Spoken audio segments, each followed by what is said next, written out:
হেফাজতকে যেখানে পাওয়া যাবে ওখানে হত্যা করবে। এইটাই ছিল সিস্টেমেটিক এবং ওয়াইড স্প্রেড। এতগুলো মানুষকে একসঙ্গে হত্যাকাণ্ড করে তারা বিকৃত রিপোর্ট প্রচার করছেন, দ্যাট ইজ জেনোসাইড। এই মামলার ক্ষেত্রে মূল বিষয়বস্তু হচ্ছে জেনোসাইড।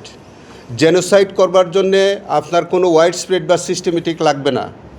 জেনোসাইড তো জেনোসাইড, জেনোসাইড একটা সেপারেট অফেন্স।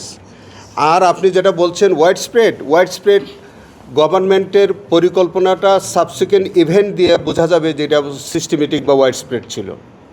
কারণ আমি আপনাদেরকে বলেছি যে তাদের যে পরিকল্পনাটা, সেই পরিকল্পনাটা কিভাবে আপনি দেখেন যে তারা হেফাজতের মানুষকে যখন চট্টগ্রামে পেয়েছে ওখানে হত্যা করেছে, হেফাজতের মানুষকে যখন নারায়ণগঞ্জে পাচ্ছে ওখানে হত্যা করছে, হেফাজতের মানুষকে দিনের বেলা হত্যা করছে, রাতের বেলা মধ্যরাতে 32 জনকে হত্যা করছে। আপনি কি এটাকে ওয়াইড স্প্রেড বলবেন না? এটা সিস্টেমেটিক বলবেন না? অর্থ হচ্ছে তাদের দে হ্যাড এ টার্গেট, যে ওই টার্গেট অনুযায়ী হেফাজতকে যেখানে পাওয়া যাবে ওখানে হত্যা করবে। এইটাই ছিল সিস্টেমেটিক এবং ওয়াইড স্প্রেড। মোরসো এইটা ছিল সবচেয়ে বড় জিনিস হচ্ছে এটা জেনোসাইড।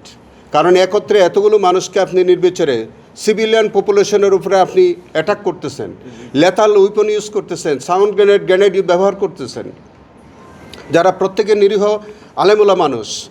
তারা তো অস্ত্রশস্ত্রে সজ্জিত হয়ে আসে নাই, তারা নিরস্ত্র অবস্থায় এসছে, তাদের উপরে আপনি আক্রমণ করতেছেন এবং এতগুলো মানুষকে একসঙ্গে হত্যাকাণ্ড করে তারা বিকৃত রিপোর্ট প্রচার করছেন, দ্যাট ইজ জেনোসাইড। আমরা ইনভেস্টিগেশন করছি। ইতিমধ্যে শাপলা চত্বরের এই জেনোসাইডটাকে মানে রাজনৈতিক সংগঠন হিসেবে অপরাধ হিসেবেও কিন্তু আমরা অন্তর্ভুক্ত করেই আমরা ইনভেস্টিগেশন করছি। আমাদের আইনে কিন্তু এটাও বলা আছে, আপনি অফেন্স করলেই শুধু অফেন্স হবে না, আপনি প্রিভেন্ট করতে পারতেন। আপনি এই হেফাজতকে আপনি অন্যভাবে এই বিষয়টা বন্ধ করতে পারতেন, এই অপরাধটা যাতে না হয় আপনি সেটা পদক্ষেপ নিতে পারতেন। বাট আপনি নেন নাই সরকার হিসাবে, অথবা আপনার বাহিনী প্রধান হিসাবে আপনি নেন নাই। এই যে আপনি নিলেন না, এটাও কিন্তু একটা অফেন্স। আন্তর্জাতিক অপরাধ আইনে ওইটাও একটা অফেন্স। সেই কারণে যাদেরকে আপনি দেখবেন যে বিভিন্ন বাহিনী প্রধানদেরকে নেওয়া হয়েছে, তাদের দুইটা কারণে নেওয়া হয়েছে। একটা হচ্ছে তাদের সুপিরিয়র রেসপন্সিবিলিটি ছিল, অর্থাৎ কমান্ড রেসপন্সিবিলিটি যেমন ছিল, তাদের আবার কিন্তু ইন্ডিভিজুয়াল রেসপন্সিবিলিটিও ছিল। তারা অনেকেই কিন্তু সশরীরে অংশগ্রহণ করেছেন। তারা ষড়যন্ত্রের মধ্যে তারা যে প্রিভিয়াসলি যে মিটিংটা করেছে সেই মিটিংয়ে তাদের অংশগ্রহণ ছিল। তো সেই জন্য তাদের ইন্ডিভিজুয়াল রেসপন্সিবিলিটি এবং কমান্ড রেসপন্সিবিলিটি দুইটাই তাদের মধ্যে আছে। এবং আমরা একেবারেই এটা আমি আপনাদেরকে আবার রিপিট, যে 41 জনকে আমরা ফাইনালি আসামি হিসেবে অন্তর্ভুক্ত করেছি।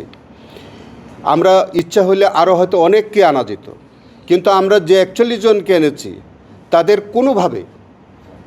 কোনোভাবে তাদেরকে আর আসামি করা ছাড়া আমাদের হাতে আর কোনো উপায় ছিল না। আমরা দেখেছি যে তাদের সম্পৃক্ততা এমনভাবে যে তাদের কাউকেই এখান থেকে আর স্পেয়ার করার কোনো সুযোগ নেই।